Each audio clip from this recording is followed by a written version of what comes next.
Buda Idea, el podcast de Budea sobre construcción industrializada con madera técnica. Presentado por Octavio Ullá. Buenos días y bienvenidos a un nuevo podcast de Buda Idea, el podcast de Budea. Hoy tenemos con nosotros a Gabriela Frese. Con ella repasaremos los orígenes de Ecómetro, cómo un grupo de amantes de la ecología y la arquitectura empezaron a juntarse, a desarrollar, a juntar ideas y lo que se ha convertido al final con la asociación Ecómetro, que trata de evangelizar, explicar y ayudar también a los políticos en la toma de decisiones para ir hacia una construcción más sostenible. Y también repasaremos lo que es la plataforma Ecómetro para evaluar la huella de carbono a lo largo de todo el ciclo de vida de un edificio. Veremos cómo todas estas herramientas y todas estas acciones no son solo gestos económicos, sino que tienen un fundamento y con ellos entraremos casi en filosofía de vida, con lo cual será un podcast muy interesante que seguro que os gustará. Os dejo con él, adelante. Buda Idea, el espacio para hablar sobre construcción industrializada con madera técnica en el que se dan cita los protagonistas y referentes del sector en España. Muy buenos días a un nuevo podcast de Buda Idea. Hoy estamos con Gabriela Frese. Buenos días. Hola, ¿qué tal, Pablo? ¿Qué tal, Octavio? Y con Pablo Medina. Buenos días. Hola, buenos días a los dos. Muy bien, pues muchas gracias por acompañarnos, Gabriela. Teníamos muchas ganas de tenerte. Sí, ¿me tenéis? Sí. Gracias a vosotros por buscar este hueco y bueno, abrir espacios para hacer preguntas.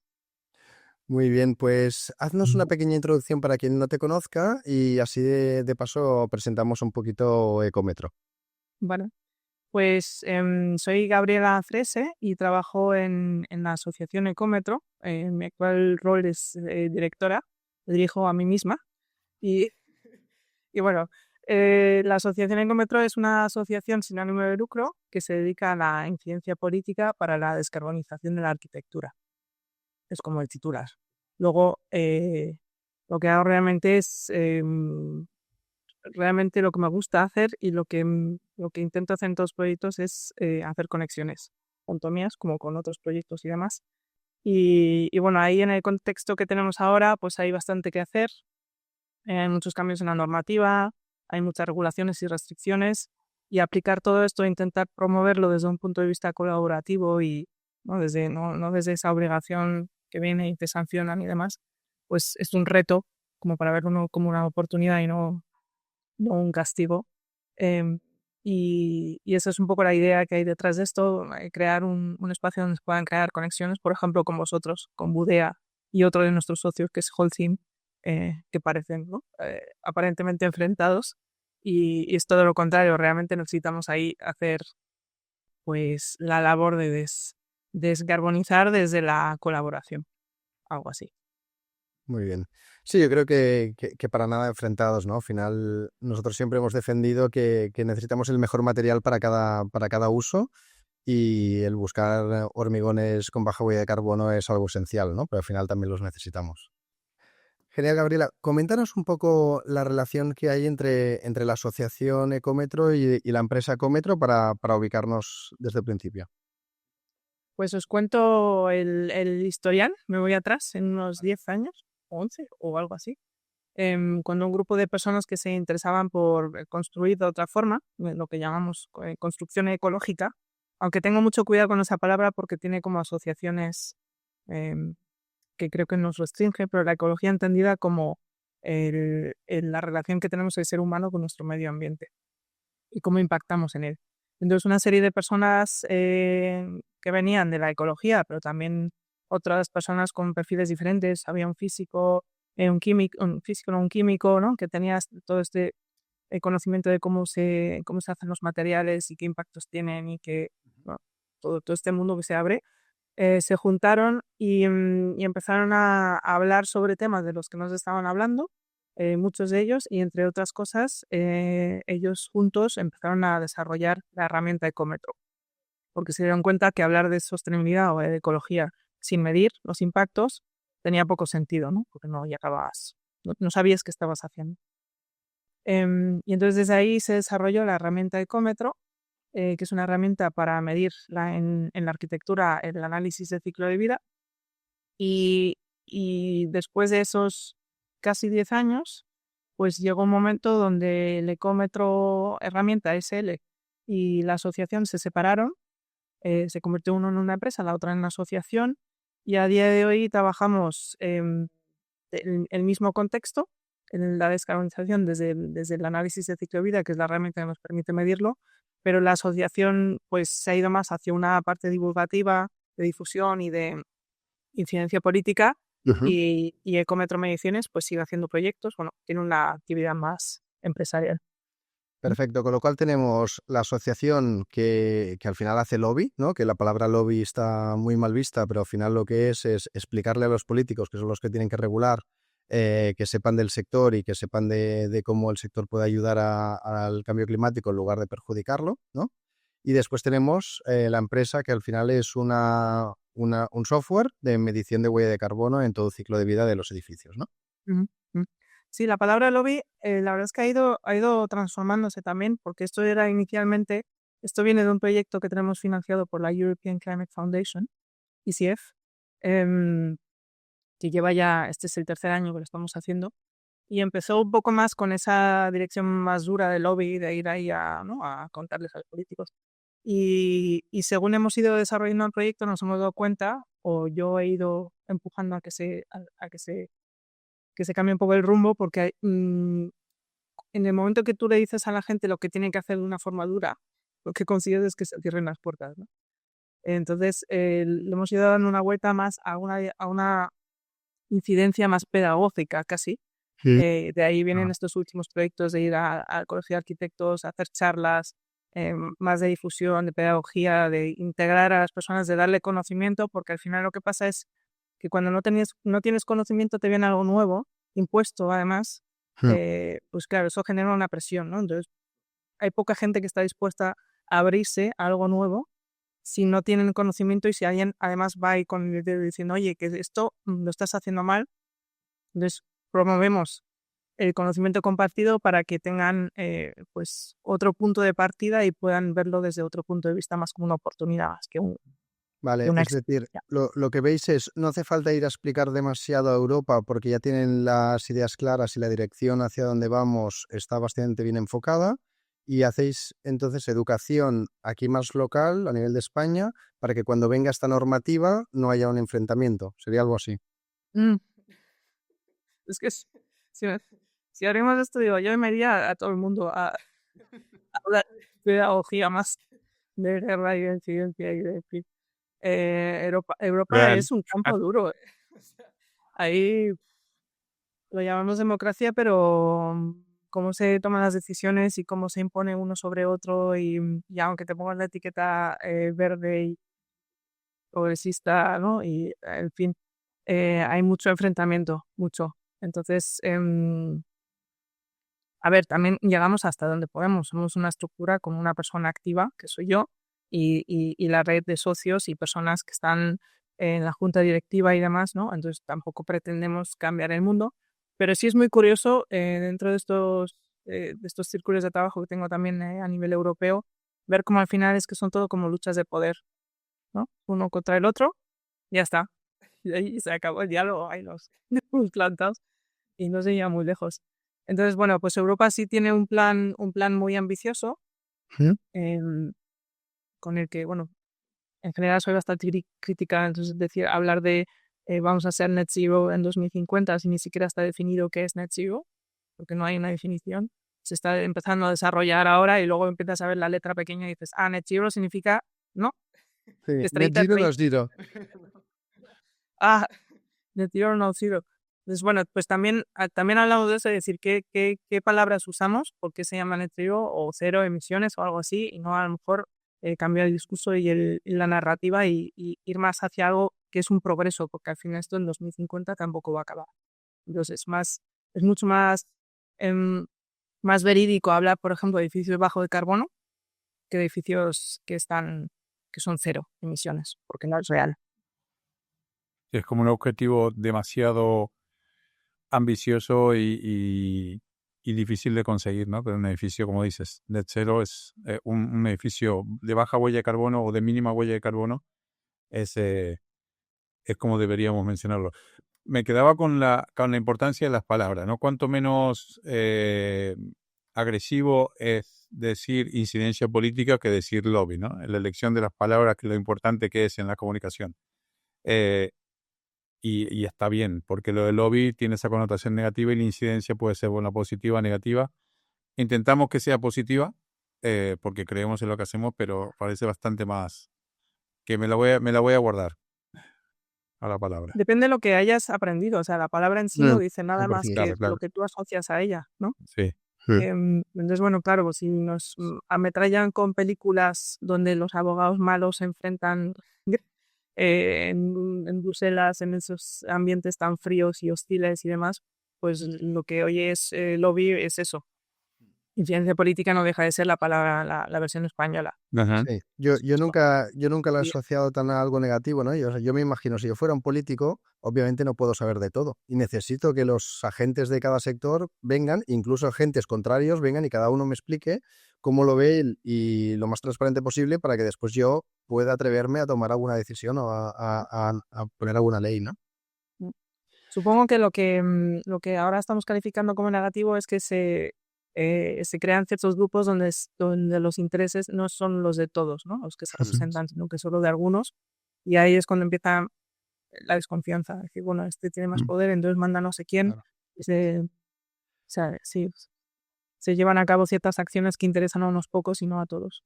Sobre el tema de la descarbonización de la construcción, ¿cómo ves que ha ido evolucionando? Porque antes se hablaba exclusivamente de la fase operacional, ¿no? Básicamente qué carbono se emite con calefacción, aire acondicionado, etcétera.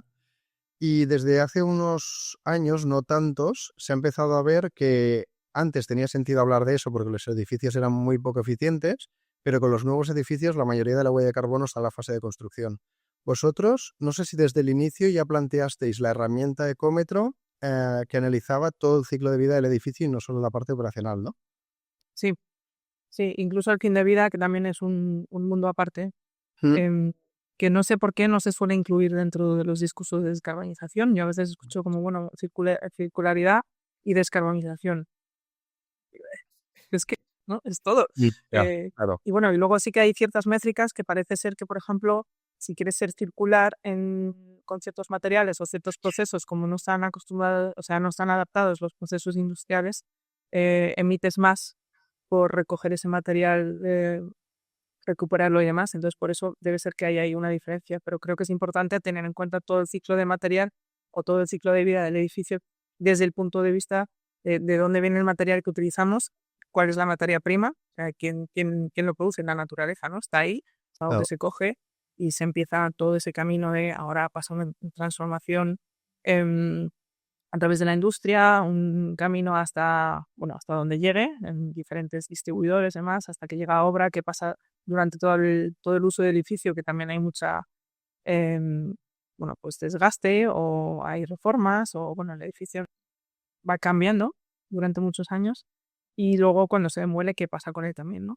Entonces, todo ese ciclo de vida es lo que la herramienta Ecómetro y otras herramientas en el mercado español e internacional están midiendo. Y es cierto que el carbono embebido, que es esa parte de carbono que contabilizamos antes del uso de material, ¿no? Que es sobre todo la que está metida dentro de los materiales, pues es bastante desconocida, incluso dentro de los círculos que más trabajan este aspecto de descarbonización, y es algo que a mí me sorprende.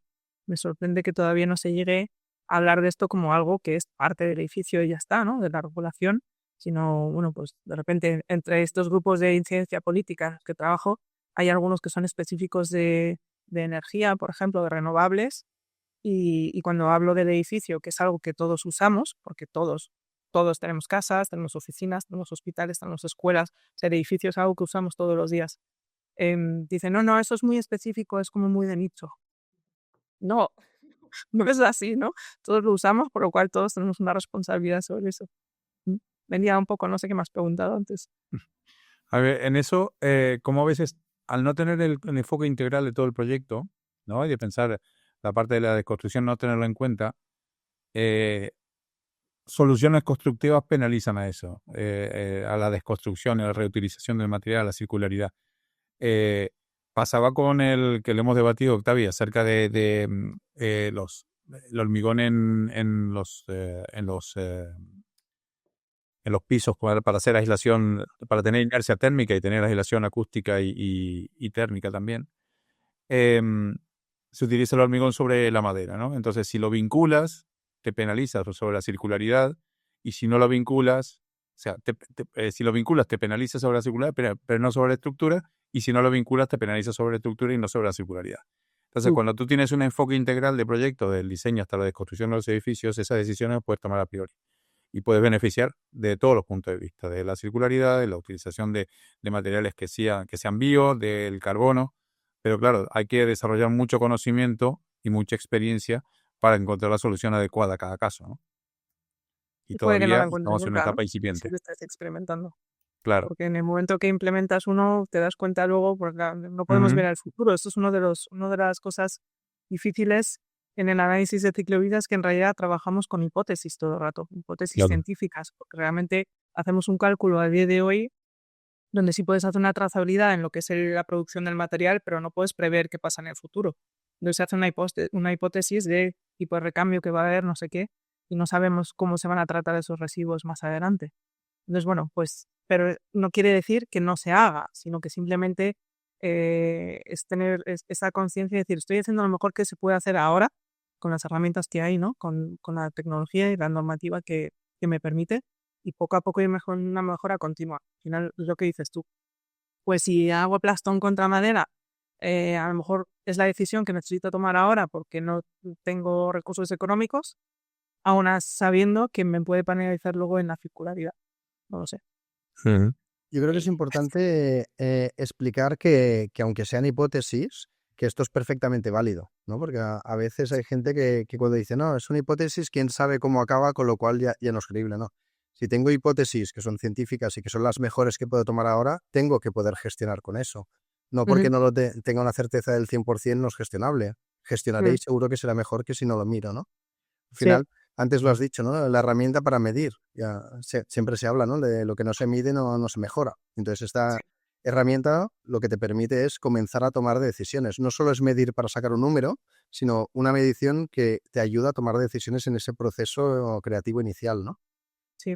Y ahora que has dicho esto de la hipótesis, voy a vincularlo con el proyecto de Indicate, que me preguntabais antes por él. Mm. Indicate es un proyecto europeo que se llevó a cabo, europeo de región. Se llevó a cabo tanto en España, en Chequia y en Irlanda a la vez, que tenía precisamente como objetivo establecer una línea base para saber dónde estamos, ¿no? Porque es una de las de los grandes problemas que tenemos es que se han hecho unos objetivos políticos.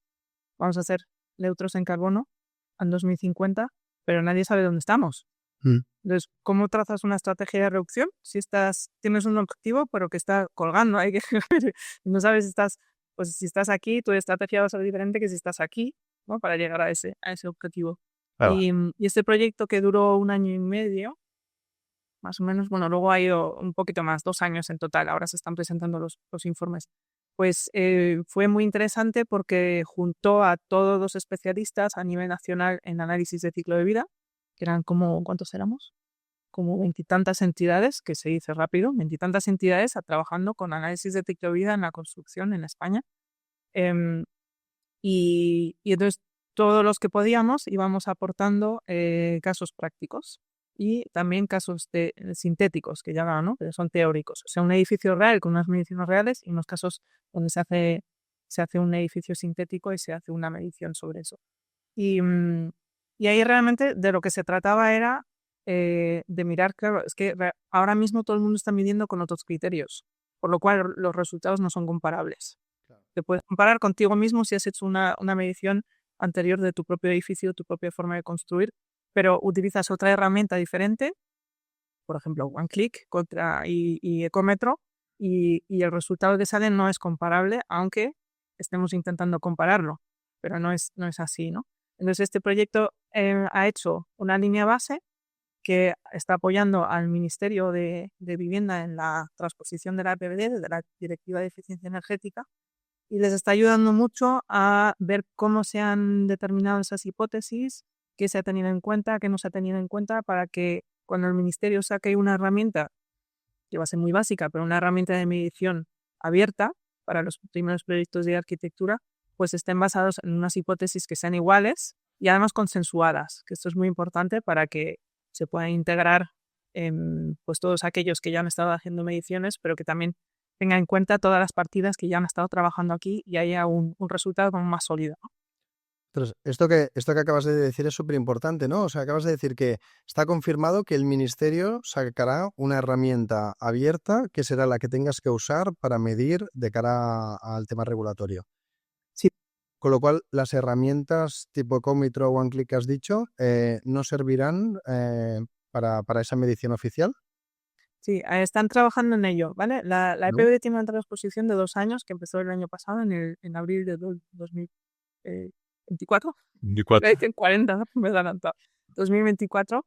Y uno de los grupos de trabajo es, bueno, ha sido más abierto, pero hay un grupo de trabajo específico con todos los dueños de las herramientas, que son 5 Vale. en España, para ver qué pasa ahí, ¿no? Porque obviamente el ministerio va a sacar una herramienta más básica, basada en un Excel, pero no puede dejar de lado estas otras herramientas, porque Que no son tiene más sentido. sofisticadas y están más Claro. trabajadas, seguramente. Claro, y además depende mucho de cómo quieras medir tu edificio, porque lo que va a pedir el ministerio es como un básico, ¿no? O sea, un mínimo, y luego sobre eso, pues depende si tienes un cliente o un fondo de inversión o algo que te exige más, pues tendrás que hacer otro tipo de mediciones. Entonces, hay un grupo de trabajo abierto que está trabajando esto con el ministerio para ver cómo se puede integrar las diferentes herramientas dentro de lo que va a haber abierto al Ah, público. sí, es que eso es esencial, ¿no? Porque es que al final, si hay un límite y tú las dejas hacer, la competencia casi entre herramientas, si piensas mal, será a decir que hay cuanto menos carbono mejor, porque todos los promotores irían a esa, ¿no? Entonces, es importante que se determine muy bien cómo hacerlo, ¿no? Sí. Básicamente, no, o sea, no puedes hacer tampoco mucha trampa, porque realmente lo que más impacta es lo que más pesa. O sea, es una regla de tres muy fácil, ¿no? Que es estructura, cimentación, fachadas, cubiertas y cerramientos exteriores. Entonces, si coges como lo que más pesa dentro del edificio, es lo que más impacta. Luego, si te quieres ir a un lead beam, no sé qué, donde se tiene en cuenta hasta la tela del sofá y qué impacto tiene, está bien, pero no va a hacer que cambie sustancialmente el edificio. Ya, no mueve la aguja. No. Mm. En el programa Indicate, ¿es el acuerdo de cómo medir o va más allá de ese objetivo? O sea, por ejemplo, propiedad de los ahorros, porque también hay en juego quién es el propietario del carbono reducido, ¿no? Qué se hace con ese carbono, porque la herramienta o sea, el camino o el paso siguiente después de medir será compensar o pagar, o bueno, está el que contamina paga, ¿no? Sería la máxima. Eh, ¿Hasta dónde llega el proyecto? Solo medir, Solo medir. establecer una línea, así que ya sí, ha sido Ya, trabajo suficiente y consensuar todo eso, sí. imagínate. Además de Ujú. ha sido un proyecto muy interesante, muy colaborativo, abierto, donde todos los resultados se han presentado ante todos y todas las entidades tenían la oportunidad de revisarlo y de mandar las diferentes propuestas o dudas o lo que sea. Y eso ya lleva su tiempo, eso ya lleva 1 año y Claro. medio Para poner consensuado. la foto global, ¿no? Tú misma decías, al principio se quería regular, ¿no? Para llegar a 2050 a cero, pero no se sabía ni dónde estábamos. Entonces, el primer paso es ese indicate que dice, vale, vamos a ver dónde estamos, vamos a ver cuánto contamina un edificio. Y para poner un poquito de contexto de fechas, lo último que sale de Europa es que en 2028 para administración pública y 2030 para todo el mundo comenzarán a aplicar esos límites, que cada vez serán más estrictos hasta llegar a 2050, que se plantea el buscar el cero, ¿no? Es algo así, ¿no? No es tan lineal, de hecho hay muchas iniciativas abiertas que van en paralelo. Indicate es un proyecto privado financiado por la Fundación Laudes, que no tenía de inicio, sí esperaban que fuera así, pero no tenía vinculación directa con el ministerio, con las entidades públicas. Em, pero sí que ayudó en su creación de repente con los resultados que había y demás, pues el ministerio mostró interés y ahora sí que es una parte que les está ayudando a definir eso. pero no es un proyecto que está financiado por fondos públicos ni tenía la intención de, de apoyar al ministerio o a la revisión de código técnico y demás. Y luego, en paralelo, por ejemplo, el objetivo 2050 o Fit for 55 son 18 iniciativas a nivel europeo de regulaciones que tienen que ver con pues, todo lo que es descarbonización, pero también energía y demás.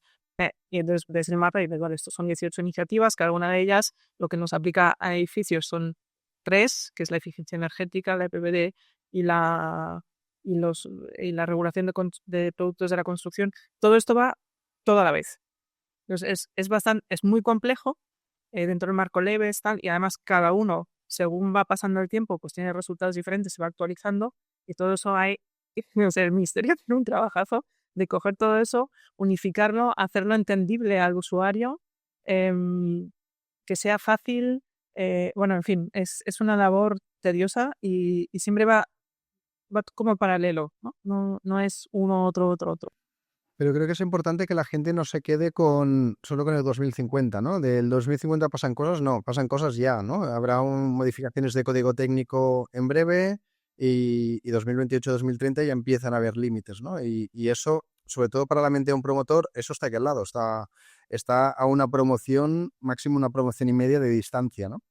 Sí, no hay límites hasta 2030, a ver si no lo estoy equivocando ahora, porque primero necesitamos recopilar estos datos que decía que ha hecho Indicate, pero Indicate tiene 50 casos nada más. Pero claro, ¿cuántos edificios se construyen al día? Yo no lo sé, pero son muchos.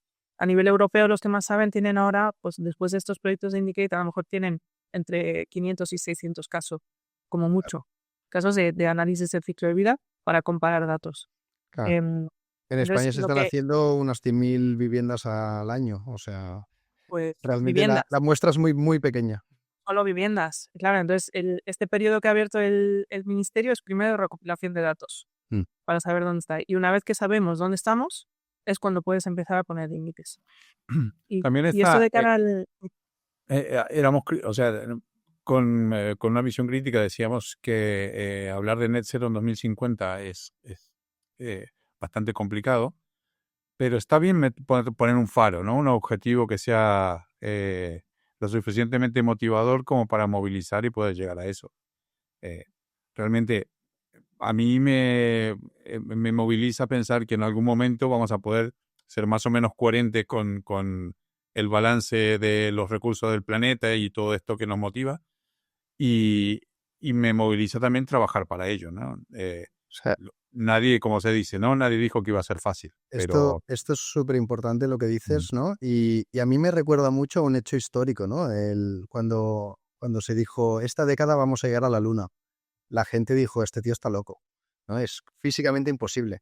Y al final se consiguió, ¿no? Pues ahora se ve imposible, pero es que la progresión de cómo evolucionamos, cómo mejoramos, si lo hacemos bien, puede ser exponencial y la mente muchas veces le cuesta mucho entender la exponencialidad, ¿no? Entonces, si trabajamos todos por ello, ¿por qué no? Se ve muy difícil, pero ¿por qué no? ¿Cómo Sí. ves también todos estos movimientos últimos que han habido, ¿no? Al final con la elección de Trump, su salida del Acuerdo de París, ¿crees que esto puede poner en riesgo el ritmo de Europa en esta lucha? Pues lo que escucho es a veces sí, a veces no. Em, a ver, hay objetivos que están por encima de cualquier ideología política. Mm. Y creo que eso es importante tenerlo en cuenta, que no estamos hablando de algo de un partido u otro, de un color u otro, estamos hablando de algo de que es nuestros recursos básicos de supervivencia que nos da el planeta, ¿no? Entonces ahí, pues si no hay más, no hay más para ti, ni para mí, ni para Trump, ni para otros. Sí. Y las consecuencias las sufrimos todos. Entonces creo que salir de ese marco, que esto es algo político, a pesar de trabajar en ello yo, o sea, ¿no? Porque mi titular es ese, pero realmente es necesario verlo más allá, un objetivo, una crisis humana que estamos viviendo ahora y es importante verlo así. Entonces, pues, ¿qué pasa? Que hay mucho miedo y en el momento que entran regulaciones, como decía antes, cada vez más estrictas, lo que produce es rechazo y la gente no quiere, ¿no? Es difícil y menos cuando se lo impones. Entonces la forma que están encontrando de ponerse en contra es pues cerrar ese campo, pues claro, de repente dices, oye, esto es de todos muy grande, es una responsabilidad muy grande, ¿no? Si no tienes herramientas, a lo mejor te abruma. Y entonces entras en método como de protección y dices, no, yo lo mío, ya está. Entonces yo lo mío es pues esta tendencia que estamos viendo en los partidos más conservadores, que repito que ahí depende también mucho donde estés bien, donde estés, porque no es lo mismo un partido conservador español que uno holandés, por ejemplo, donde también van en bici. O sea, para mí es fundamental sacarlo de un discurso político por colores y partidos. Sí, también más lo personal, ¿no? Porque, por ejemplo, la Agenda 2030, hay actividades que están en contra porque no han sido perjudicadas, no sería la palabra, ¿no? No han sido beneficiarias o los ha afectado y están en contra. Y cuando es un principio de tratar de mejorar las cosas punto a punto, donde se ha tratado de trabajar en diferentes aspectos y diferenciando, ¿no? Y cómo se puede ser globalmente en contra de una actividad, de una agenda como esta. Una agenda al final que para mejora de todos los seres humanos. Lo que pasa es que pensar en el planeta y en los seres humanos parece como muy utópico, ¿no? El yo es tan grande que impide ver en nosotros, y en nosotros a la vez es tan grande que lo ves todo muy lejos. Siempre sirve pensar en que cuando alguien está en contra, ¿está a favor de qué? Cuando dices no, estás a favor de, estás diciendo sí a otra cosa. Claro. No solo ver el no, sino decir, ¿qué está protegiendo esta persona? Ayuda a ver, es una persona que está haciendo lo mejor que puede en ese momento. Y bueno, y luego abrir mucho el discurso y también decir, esto es una oportunidad. Y no solo decirlo, sino por qué y cómo. Pues ahora, por ejemplo, estamos en este periodo de transición donde todavía la regulación no es una obligación. Entonces tienes un periodo de unos 2 años para formarte tranquilamente y tener una ventaja competitiva dentro del mercado, tanto como profesional personal como empresa, porque si tú vas siguiendo la agenda política, ya sabes hacia dónde vas, por lo cual tienes una estrategia a nivel de negocio que puedes seguir y puedes ir adaptando tu negocio a lo que te vayan a pedir dentro de 3 años. Si te quedas así y no haces nada y de repente en 3 años como, ¿qué es esto? Pues va a costar 7 veces más, si no 100. Entonces, bueno, simplemente abrir un poco la mente y pensar, vamos a ir, a mí me ayuda a pensar, bueno, voy a ir, aunque no esté con todo de acuerdo de lo que se está haciendo, pero si es el ministerio el que está marcando la ruta, vamos a ir todos a por eso. ¿No? Vamos a ir hacia ahí y luego, bueno, pues habrá cosas donde puedes ser más o menos exigente o pedir más o menos, pero ponerte en contra del mainstream, por así decirlo, lo único que haces es quemar energía y no va a funcionar, ¿no? Así que todos juntos en la misma dirección. Sí, yo creo que has dicho varias cosas súper interesantes, ¿no? Yo estuve en una presentación de inversores de Inclimo, que es uno de nuestros inversores, es un inversor de impacto, y apuntaban esto, ¿no? Todo el tema este de la regulación para evitar el cambio climático no es un tema que venga de hace 5 o 10 años. Es un tema que viene de muy lejos y que ha pasado por muchos colores políticos, que ha pasado por muchas crisis. Muchas veces en crisis se ha puesto en duda y siempre ha salido reforzado y siempre se ha visto que la convicción era muy clara, ¿no? Y además no es algo que muchas veces lo asociamos a solo de Europa y si Estados Unidos se va, pues ya estamos fuera. O sea, China tiene un compromiso también de reducción de carbono y la India tiene un compromiso de reducción de carbono, con lo cual es algo mucho más global, con mucho más trayectoria, con mucha más inercia de lo que mucha gente se piensa, ¿no? Y lo que has dicho ahora último también lo veo súper interesante, porque al final un promotor que diga, yo hasta que no me obliguen no hago nada, ostras, pues el día que te obliguen, ¿cómo te adaptas de golpe, cómo aprendes todo de golpe, etcétera, ¿no? En cambio hay otros promotores que yo creo que tienen una visión mucho más clara, estratégica del mundo. Está claro que va hacia allí, pues voy a comenzar a dar pasitos, como dices tú.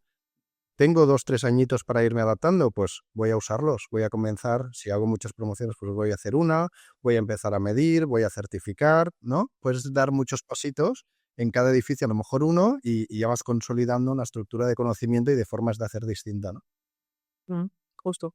El conocimiento quita miedo. En el Buena momento que frase. empiezas a formarte, pues dices, esto que no entendía, de repente lo entiendo. Entonces como que da menos miedo, ¿no? ¿Cómo ves esto también, no? Decías, intentemos evitar el enfoque de castigo y demos el de oportunidad. ¿Cuál es tu forma de hacerlo entender a alguien que se lo explicas por primera vez? Con un látigo. Eh, mm, a ver, ¿cómo se coge esto? Porque además también la palabra oportunidad está cogiendo otra vez un matiz que es como, sí, oportunidad, pero ¿cuál, no? Y demuéstramelo. Ya. Eh, bueno, pues yo creo que es fundamental ir como todo se reduce a un beneficio económico. Si no tiene beneficio económico, no tiene retorno actual. Ahora, no estoy diciendo que haya una regulación y que es necesario revisar esa regulación para, para favorecer también a las personas que lo están haciendo de forma voluntaria, por ejemplo vosotros, ¿no? O nosotros, que llevamos reclamando esto desde hace mucho tiempo, de, "Oye, es que me estoy llegando la piel de hacerlo", ¿no? Por delante del sector y no hay retorno. ¿Por qué no hay retorno? Em, pero bueno, ese sistema que tenemos, el sistema económico que tenemos funciona así. Entonces, el retorno viene o bien por un inversor, o sea, muy alto, o porque tienes un retorno en tu actividad diaria si fabricas, por ejemplo, ventanas o algo así.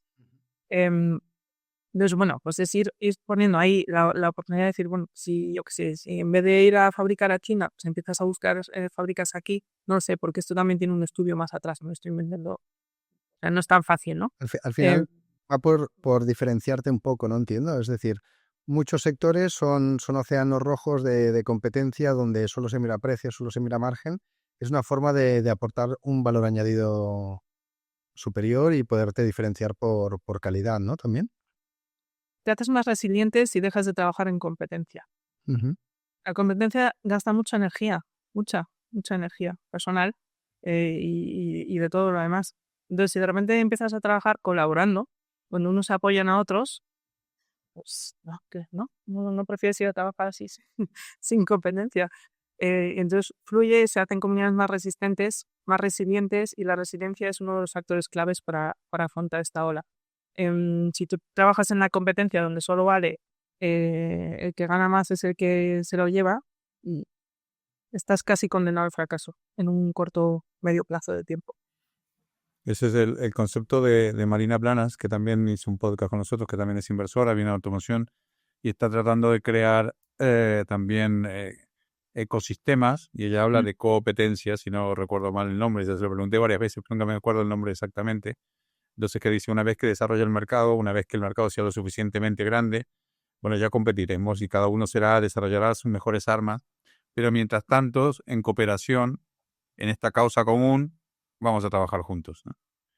Y por el momento, en esta etapa inicial, también lo vemos bastante seguido en estos años que llevamos, es que el mercado es muy colaborativo en sí, ¿no? O sea, todos estamos en este momento dulce donde podemos trabajar en colaboración y en tratando de buscar sinergias y desarrollando cada uno su mejor estrategia, ¿no? Una vez que esté todo desarrollado, bueno, ya trabajaremos para ofrecer y diferenciar nuestro producto. Esto que dices es curioso porque aparte de hacer esto, estudio las estructuras de poder, es una cosa que me fascina. En plan, ¿por qué el ser humano es como es ahora? No lo entiendo y como no lo entiendo no me lo creo, ¿no? Y realmente hay muchos estudios científicos que están explorando ahora que históricamente no venimos de o sea, esa idea que teníamos a través de Spielberg, tal, ¿no? Em, y de entender que en la naturaleza solo es la competencia y el más fuerte gana, no es verdad. Es artificial. Y esto viene de una cultura que llevamos como unos 10.000 años, una cultura de dominación o patriarcado, pero patriarcado tampoco me gusta usarlo. Cultura de dominación donde se ha creado esto y es totalmente antinatural. El ser humano, igual que muchas especies, vienen de una cultura colaborativa, cooperativa, donde trabajamos y funcionábamos en comunidades que se apoyaban unas a 100%. otras. Entonces, esto que hemos creado ahora lleva unos 10.000 años aquí instaurado y es artificial, no es real. Por eso, cuando trabajamos en colaboración nos sentimos tan bien, porque realmente es como volver de donde venimos, ¿no? Y cuando estamos ahí en la competencia, pues a lo mejor te mola el pico este de adrenalina que te da, pero ¿cuál es el resultado? Pues crisis de ansiedad, burnout, un montón de fármacos que tendrías que tomar para poder dormir, En fin, tenemos ratios de depresión y de ansiedad a nivel social brutales. O sea, esto no es natural. No venimos de aquí, ¿no? Estamos como yendo en contra de lo que es nuestra naturaleza todo el rato. Nos estamos poniendo filosóficos, pero me encanta, porque al final, ¿qué es lo que hace el ser humano distinto, ¿no? También, al final, para mí es la inteligencia y que somos probablemente el ser más interconectado, ¿no? Más social. Y bueno, esto Se nos olvida. ya lo he comentado los estoicos, ¿no? Si usas la inteligencia para ayudar a la sociedad, seguramente tienes una buena vida, ¿no? Seguramente te sentirás gratificado. Mm. Sí, sí. Muy bien. Sí, se nos ha olvidado. Bueno, la educación nos ha llevado ahí a olvidarnos de esto y es importante recordarlo de vez en cuando. O sea, no, esto no. Y, Esto no va por aquí. y ya que estamos entrando en esto, creo que encaja bien abrir el último melón, ¿no? Porque muchas veces se habla de no seas violento, comunícate, pero te has dado un paso más, ¿no? Te has sacado un libro que se llama Comunicación no violenta. Coméntanos qué es eso, cuál es esa comunicación violenta que ves o que se puede llegar a dar y qué beneficios hay de usar metodologías para ir hacia una comunicación más positiva. O sea, el libro que yo he escrito no se llama Comunicación no violenta. Ese es otro libro que publicó Marshall Rosenberg, que fue un psicólogo clínico estadounidense, que sí publicó este libro que se han ido millones de veces. Yo no llevo ahí, no, mentido. De momento. Las unidades del mío, pero sí que se basa en esta comunicación no violenta que descubrí, bueno, me llegó como del cielo, más o menos, en el momento que eran libros de estos que te cambian la vida. ¿Cómo se titula el tuyo para que la gente lo busque? El mío se llama Esta soy yo. Vale. Es mi propia asimilación y trabajo a través de la comunicación no violenta para liberarme de toda esta cultura que llevamos arrastrando estos 10.000 años, ¿no? Y bueno, la verdad es que es fascinante porque por un lado tiene un componente que es como un proceso que nos ayuda a centrar la energía o la atención en donde realmente nos va a servir, que es que nos han educado, funcionamos de una forma donde no conseguimos lo que necesitamos, ¿no? O sea, perdemos un montón de energía en cosas que no nos llevan adelante. Y esa es una fase inicial donde la gente suele estudiarlo, mirarlo, porque realmente mejoran tus relaciones propias a través de la comunicación, de las palabras que usamos, sobre todo de la intención. Pero esto me ha ido llevando a otra serie de lecturas y a estudiarlo más a fondo, que es y a entender en plan, ¿pero esto de dónde viene? Y vamos a ver por qué. Y claro, y vas entendiendo y dices, es que llevamos 10.000 años así, normal que esté todo tan enreversado, no sé qué, y no sé, tiene un punto como mágico. Einstein decía, Einstein creía en un Dios, pero no en este Dios juzgador, ¿no? Que muchas veces tenemos en mente, que también es artificial, sino en el Dios más de la palabra Dios en hebreo antiguo viene de, no me acuerdo ahora cómo era, pero bueno, realmente significa lo que soy ahora y lo que puedo ser. O sea, es como un proceso, ahora el presente y hacia dónde voy.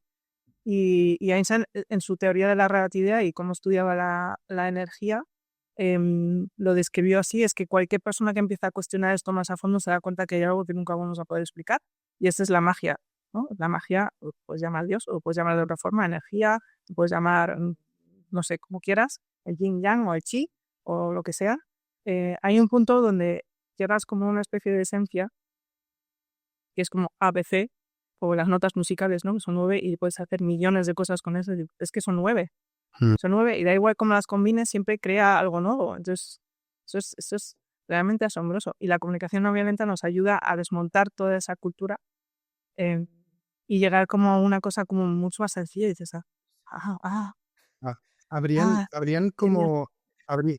alguna especie de algunos tips para que la gente empiece a pensar en cómo puedo hacer una reunión más productiva, menos violenta? Pues para mí lo principal es empezar a pensar sin juzgar. Y esto lo dices rápido, pero no es tan sencillo. No. Porque en el momento que tú crees que hay algo que está bien y algo que está mal, ya entras en ese campo, ¿no? Claro. En el momento que tú crees que alguien ha hecho algo mal, como que justifica la violencia. Lo has hecho mal, por eso te puedo echar la bronca, ¿no? Te puedo levantar la voz y puedo perder el respeto. O si yo pienso que yo he hecho algo mal, me puedo autocastigar de alguna forma. ahora cada uno tiene sus recursos ahí. Pero esa salir de ese pensamiento de que hay algo así como está bien o está mal, pues luego lo traduces a nuestro sistema social, funciona así, el sistema político funciona así, el sistema económico funciona así, el sistema educativo funciona así. Todos los sistemas funcionan en base a que hay alguien que dice que está bien y está mal, y ese alguien es la figura de autoridad. Entonces, salir de ahí y decir, oye, esto que estoy pensando, diciendo, ¿tiene algún juicio? Te puedes dar cuenta que sí, todo tiene juicio. Y darse cuenta, estoy juzgando sin saber, no estoy entendiendo. En el momento que juzgo, no estoy viendo a la otra persona como una persona, sino como algo en la etiqueta. Que interesante me resulta el viaje, ¿no? De decir, de lo macro, estábamos hablando del planeta, ahora está hablando del ego, del yo más profundo, ¿no? Que ese viaje que has tenido o que estás teniendo, y luego lo contrario, ¿no? Como a partir de la persona, del yo, puedes modificar comportamientos, puedes modificar decisiones, puedes modificar tu entorno, tu medio ambiente, tu Europa, tu continente, tu país, tu continente, ¿no? Y esa progresión. Y va al hilo también de lo que decías antes, ¿no? Lo de, nosotros le llamamos evangelizar, que es un entrecomillado, que es entender la importancia de tus acciones, de tus elecciones. Siempre me gusta citar también una cosa que dice un arquitecto amigo, que es Julen Santiesteban, que dice que ser vegano está muy bien, pero ser arquitecto, un buen arquitecto con unas buenas elecciones de materiales y una buena ejecución, es aún mejor porque vas a impactar positivamente en el planeta, ¿no? Entonces, cómo tus acciones y la sumatoria de las acciones en ese ambiente de cooperación o como decíamos antes, cooperación y competición, desde la persona puede mejorar. Y es a la vez un mensaje que el faro este que dicta Europa y que tenemos que alcanzar, que al final nace de los esfuerzos individuales. La sumatoria de los esfuerzos individuales hacen que ese objetivo sea posible, ¿no? Es decir, hemos hecho un camino al revés. Empezamos hablando de Europa y terminamos hablando de tu yo más íntimo y más nuclear, ¿no? Es que ahí este es el continuo diálogo interno-externo, y incluso la persona más, incluso Ursula von der Leyen es una persona. Claro. Entonces realmente no existen los puestos de trabajo, son cosas que nos inventamos, pero somos personas en diferentes roles todo el rato. Y yo lo que he visto en mi trabajo, cuando más impacto puedo generar yo o la acción que estoy tomando, siempre es porque encuentras a una persona que también quiere eso. Y si casualmente esa persona pues tiene un proyecto donde puede incidir mucho porque resulta que es el CEO de una empresa importante, ¿no? Donde el área de expansión es más grande, pues impactas más. Pero o sea, que somos personas todos en diferentes roles, pero pensar algo así como, no, esto es una política o es una CEO o es no sé qué, sí, no, sí, ahora, pero también es madre, hija, nieta, no sé Claro. qué, tal cual, ¿no? 100%. Muy bien, pues creo que ha sonado la alarma de que nos estamos pasando de tiempo, con lo cual vamos a ir cortando. Si queréis lanzar un mensaje cada uno sobre algo que os apetezca que quede al final o sobre alguna reflexión, y con esto ya lo dejamos. Gabriela.